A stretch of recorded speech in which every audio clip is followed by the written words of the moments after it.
Hello, it's Alex, the Bookubus. Today I'm going to be talking about all of the books I read in April, and yeah, it's kind of mind-boggling that we're in May already. I don't know, this year is just flying by. But I had a really good reading month in April. I read a total of 9 things, most of it horror as usual, and yeah, I even had a 5-star read this month, which is always exciting, and then most of the other things I read were 4-star reads for me, which is excellent. So a really good reading month. And I started off the month with Season of the Witch by Charlee Jacob, and you may have heard me talk about this author before. Her book, This Symbiotic Fascination, was my favourite read of last year. It's one that came out in the 90s, but yeah, I only got around to it last year and absolutely loved it. And so I was really curious to read more of her work. And there's always that, hesitation when you find an author that you've read a book of theirs that you loved. Is it just a one-off, or is the rest of their work going to be just as amazing? And yeah, Season of the Witch did not disappoint. I loved it. I thought it was amazing as well. So she's 2 for 2 right now, and yeah, excited to read more of her work also. So Season of the Witch there's kind of a lot going on, but one of the elements of the story is a book which is called Necromania Sexualis. I mean, if that isn't enough to make you want to read this, I don't know what will. That was kind of enough for me, which is a book supposedly written by a murderer and who did, some very depraved things and created this book. And yeah, maybe there's more to it than that. Like, maybe there's more going on within this book, and maybe it can affect people that read it. And so the story is set in this particular town, and we're following a bunch of different characters within it. And there's also this thing that comes up within the story.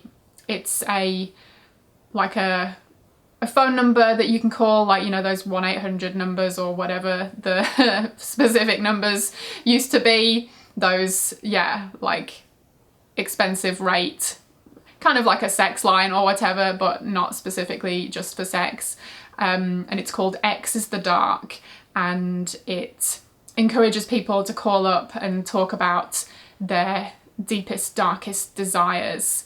So there are these 2 elements, and then there's also a bunch of things happening that, there's a lot of violent things going on. It's kind of like this viral violence that is going through people within this area. It's making people hallucinate, and it's making people do awful things. And that is maybe a little similar to one of the elements in This Symbiotic Fascination, but I think the way that it played out here and the context and everything was definitely very different. So it didn't feel like I was reading just the same thing. It definitely had its own thing going on, and it makes for some very wild scenes to play out. And I think with This Symbiotic Fascination, we're following 2 main characters.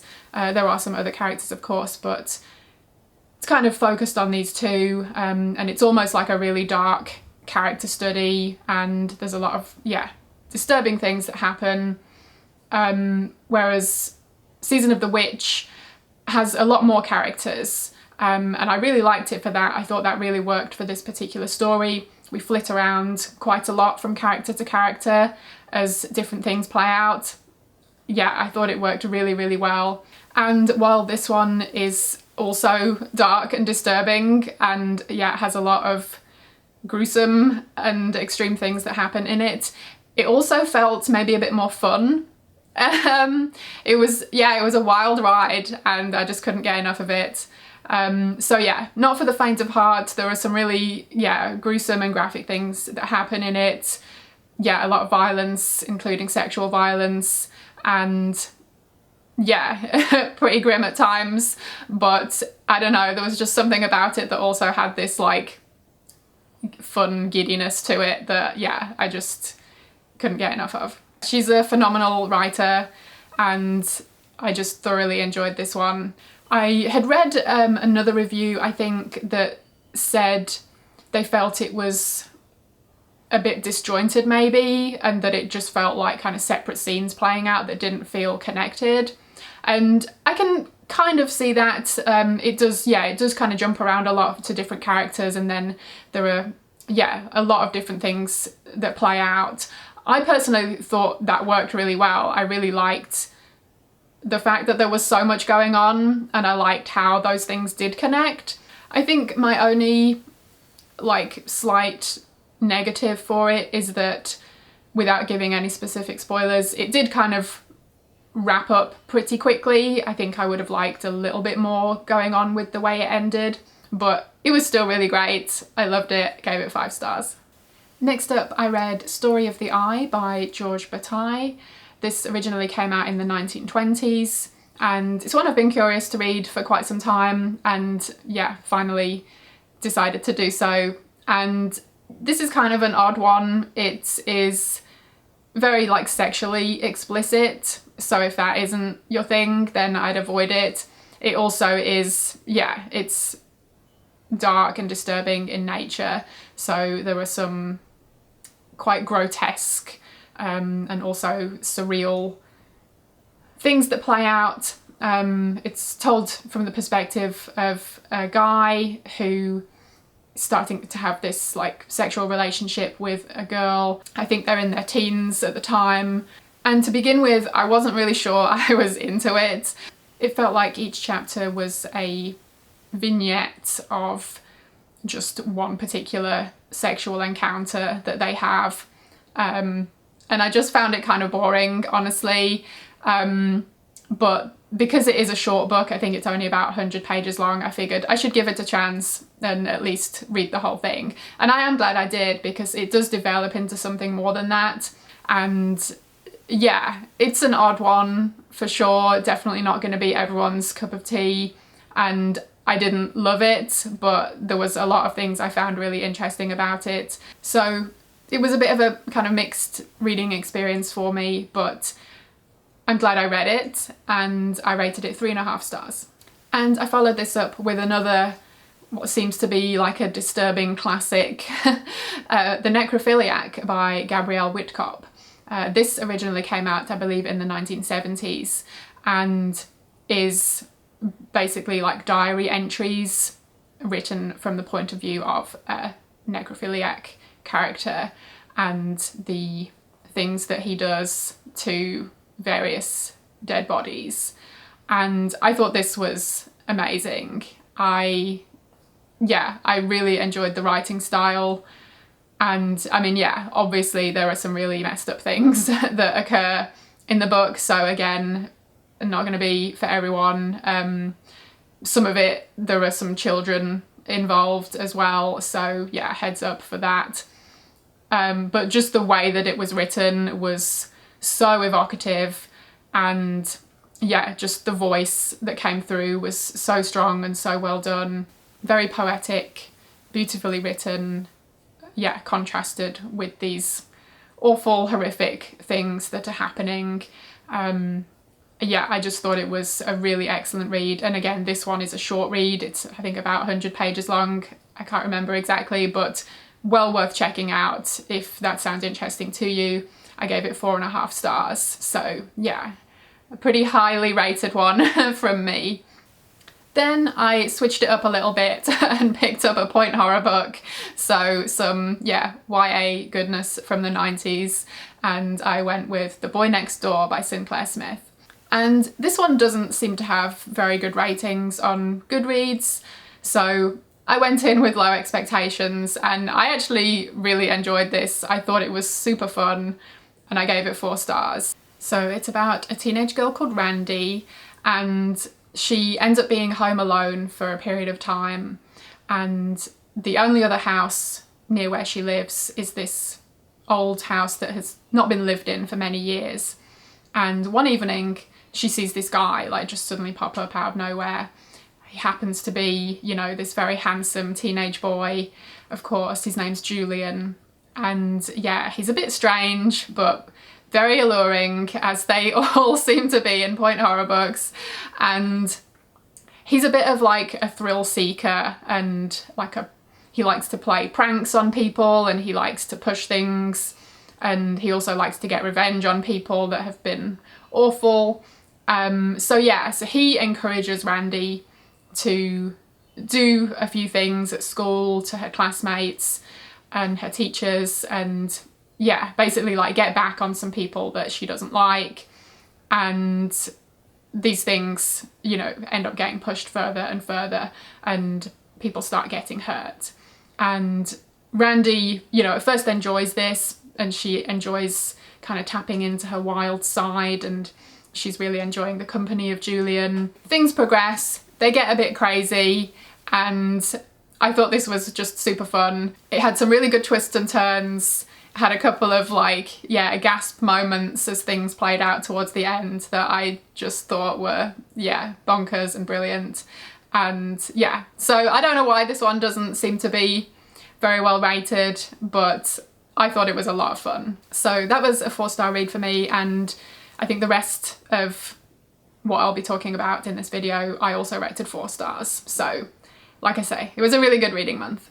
And next I read a true crime book. This was The Blooding by Joseph Wambaugh, and this is about a case in the UK, in England, that happened in the 1980s. There was a teenage girl who was raped and murdered, and the killer went uncaught for quite some time, and then they attacked and killed another teenage girl. And this was a case I hadn't heard of, but it was a very interesting case, and yeah, very frustrating to read about, just because of the fact that the killer wasn't caught for so long and was able to kill again. It was very tragic and really sad to read about, you know, to think about the victims and their families. It was a bit emotional at times to read about.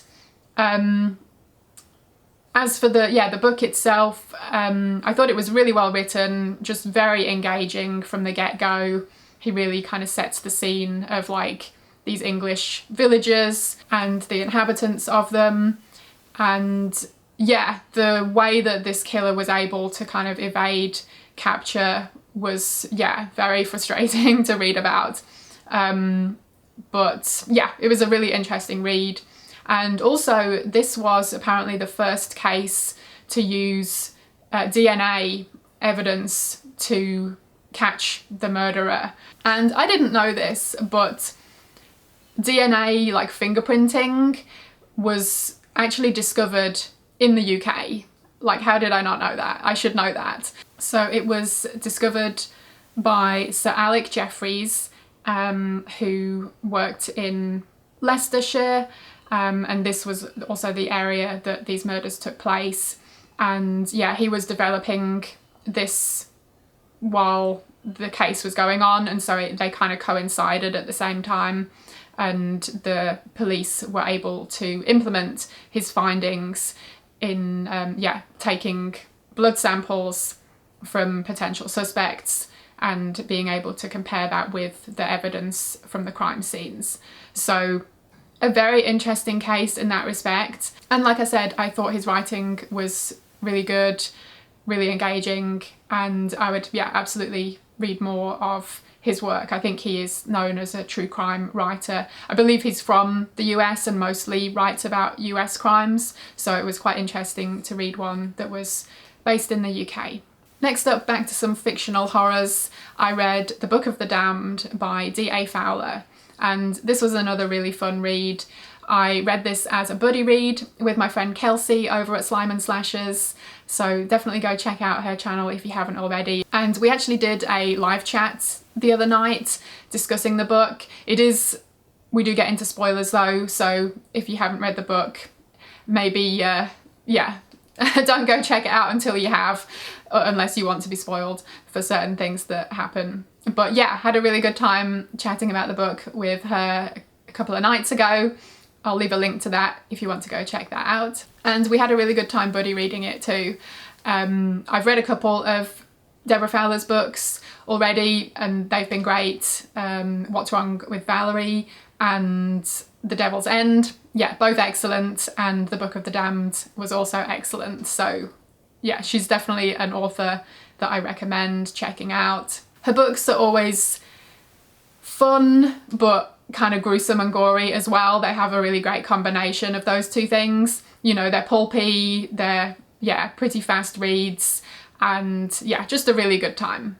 So The Book of the Damned is about a woman called Rosalind, and she starts having these weird experiences from time to time where she sees this guy that she thinks is following her, and she's having these like somewhat hallucinations that she can't explain, and she feels like she's being, yeah, transported into someone else's viewpoint. And eventually she realizes that these scenes that she's witnessing were from a book that she recently read that she borrowed from the library called The Book of the Damned. And so, yeah, as things progress, we find out that anyone that reads The Book of the Damned ends up being taken over by it. They start to hallucinate scenes from the book, and they actually feel everything that happens to the character that they are viewing the viewpoint from. And yeah, the things that happen in The Book of the Damned, the book within the book, are, yeah, very gory and gruesome. It is following a character called Caroline, and she has been kidnapped by this villainous character called Santa. I won't get into that any further. Not Santa Claus, definitely a different Santa.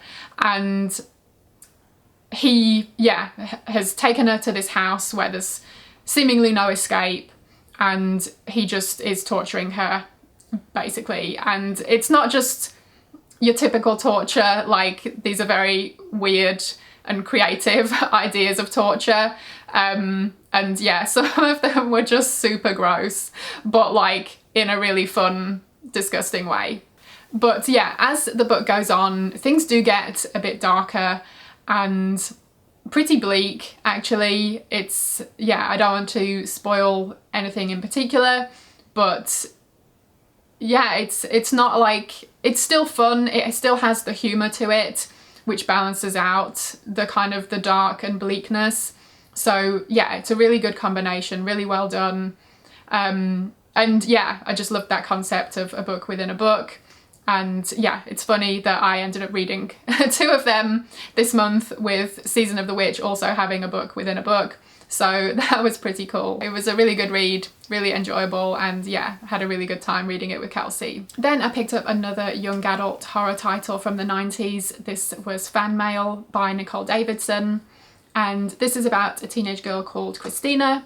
She's, yeah, very beautiful, and during her childhood and teens she has done a lot of modelling, and she has recently decided she wants to get into acting. So she's been really working hard to try and get out there to get acting work, and she ends up landing this, you know, leading lady role, as you do in this upcoming horror film. But of course, things don't go as smoothly as she hoped, and some things occur. It seems that someone is out to get her and cause her harm, and yeah, things get more serious as the story goes on. So she really is in danger, and she has to figure out who could possibly be the person behind it. And yeah, as with books of this nature, we have quite a few potential suspects, and yeah, some good red herrings.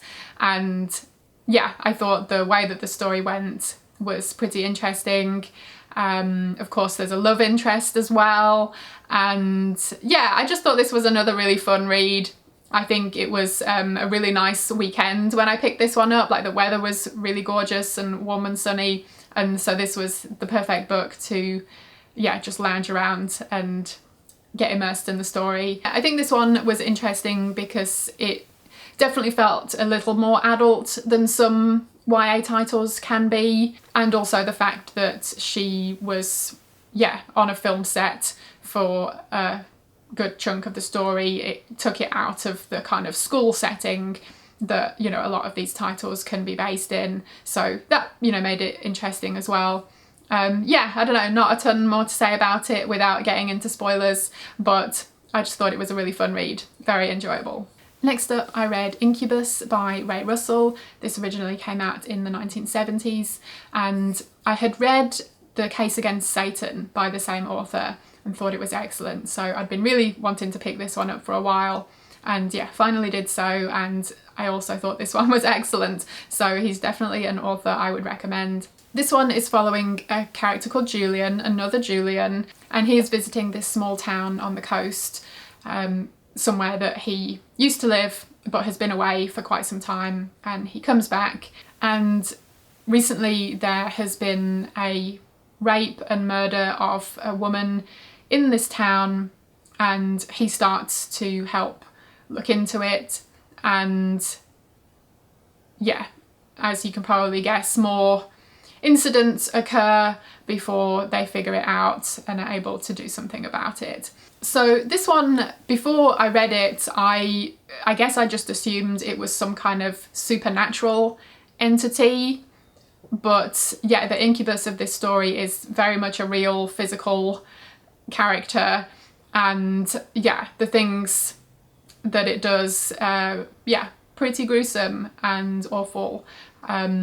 And I mean, it is somewhat amusing at times to hear them talk about like a massive dick, essentially, and just the way that it's described sometimes is kind of funny. But yeah, the gravity of the crimes that have been committed, yeah, are really kind of awful. And yeah, I liked the cast of characters here. Yeah, we have some, yeah, potential suspects, of course. And along with Julian, we also have the local doctor and the local sheriff involved. And yeah, a handful of other characters, including some female characters who, you know, play a larger role in the story. So yeah, I liked the setting and I liked the characters. It also has an element of, I guess, like witchcraft and paganism. So yeah, I really liked that element of it. I really enjoyed the author's writing style. It was, yeah, pretty compelling read throughout. And I liked, yeah, the way that the story played out. And I did guess kind of part of where the story was going to go, but yeah, that didn't necessarily spoil my enjoyment of it. So yeah, this one was pretty pulpy, but well written pulp. So yeah, I had a good time with it. And then last but not least, I was very kindly sent a copy of Mums and Sons by Rebecca McCallum. She got in touch with me to see if I'd be interested in reading and reviewing this publication, which just came out this month in May. And of course I jumped at the chance. And this is available through Plastic Brain Press. So I'll leave a link if you want to go check them out. And this is, it's about 30 something pages long and is an in-depth look into motherhood within horror, and specifically the relationship between mothers and their sons.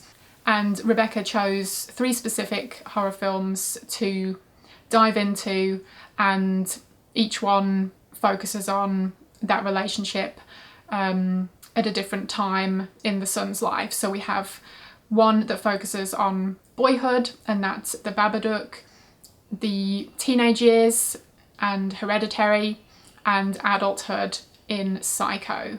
So yeah, 3 really interesting choices, and she does an excellent job in dissecting these films and examines them through several specific topics or themes. This was really interesting, really well written, really engaging, and I thought she did an excellent job, yeah, kind of delving into this particular topic through these specific horror films and these specific characters and their dynamics, and also their relationships, you know, with other people, not just between the specific mother and son. You can definitely tell that she is both passionate and knowledgeable about horror, and her writing is very accessible.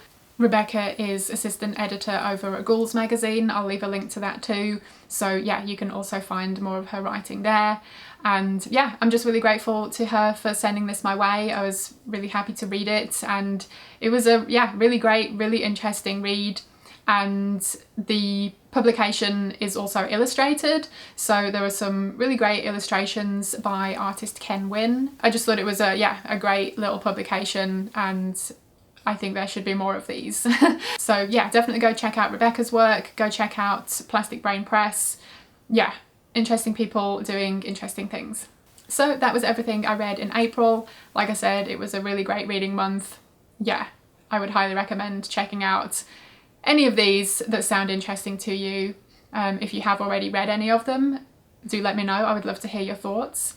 And yeah, let me know what you've been reading recently, if there's anything in particular you would recommend or recommend avoiding. Yeah, hope you had a great April. Hope you're having a good May so far. And thank you ever so much for watching. I hope you enjoyed it, and hopefully I will see you again in my next video.